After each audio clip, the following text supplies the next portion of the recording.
digitize and reimagine your operations, which I'll explain. Now this is a video of Shanghai, and this is one of the bicycles, this is a mobike, over the course of a year. So this is a year in the life of one mobike. It's going to jump the river here in a sec. I don't know how it goes. There it goes. I don't know how it does that, actually.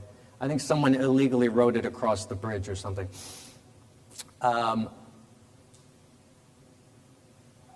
This is a very unusual thing. The more you think about the bicycles, the more you realize this is very, very strange. I asked them, like, how did you launch your business? What did you do? And they said, well, we made the bikes. We had them in our office. We put the smart locks on them. We put the GPS. We put the solar panels. We put them in a truck, about 50 of them. We took them down to downtown Shanghai. We put them on the sidewalks, and then we drove home. Now, what business has ever done that before? What business builds their product, their service, their asset, takes it outside, puts it down on the street, and then just leaves it? Not for a day, for a year.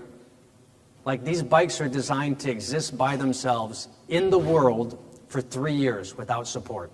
You got to move them around a little bit.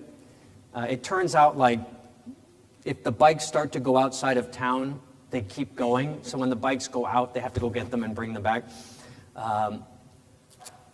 But it's a really odd thing to do. I can't think of another business that does that. You go to Starbucks, they have tables, but at the end of the night, they bring them inside or they lock them up.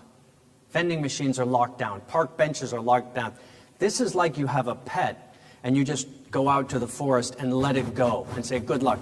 You know, I'll see you in 3 years. It's a really odd thing to do. And that's sort of point 2, which is they didn't just take a bike rental business and digitize the processes. They reimagined the entire thing.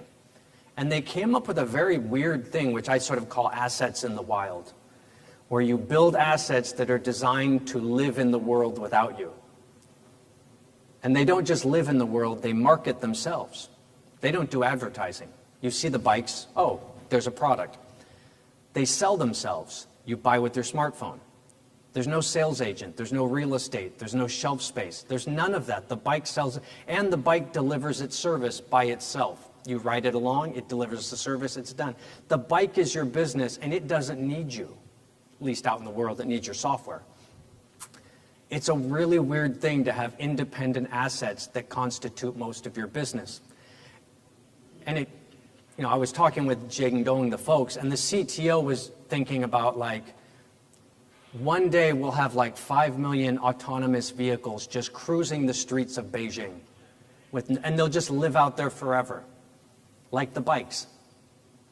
And we'll have long-haul trucks that will just cruise the highways forever, picking things up, dropping things off, maybe getting maintenance, but they'll never come home.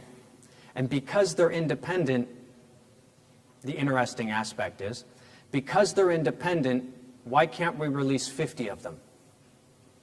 Doesn't really require much support. Why don't we release 100? Why don't we release 12 million? And that's more or less what they did. That's why they could release 12 million of these things, because they don't need any support. And the more you release, the more money you make. It's a very weird idea for business.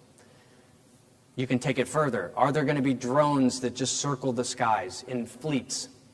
And when you need something, you click on your phone, please spray my crops, and one of them comes down and sprays. So the other thing about bicycles, it's a very bold operational model in a very boring business. So they reimagined everything. This is a little autonomous vehicle. This is the JD campus. You basically buy stuff on your phone. You could buy this clicker. This little thing comes running up the sidewalk to you. You scan it with your phone, or it scans your face, opens up, you take. These things just cruise around. There's 2 companies advertising in this picture. One of them's paying and one of them's not. Turns out the bikes market themselves. That's pretty important. They got rid of a lot of stuff that you would know. If you were going to do a bike rental business, you'd have a store, you'd have staff, you've had advertising. They don't have any of that. There's no retail presence. So that's sort of point number 2, which is digitize and reimagine the operations. And people tend not to go far enough on this one. They tend to take their existing business and digitize certain processes, as opposed to taking a white piece of paper and thinking it up from scratch. These companies really did think it up from scratch. It's pretty impressive what they've done.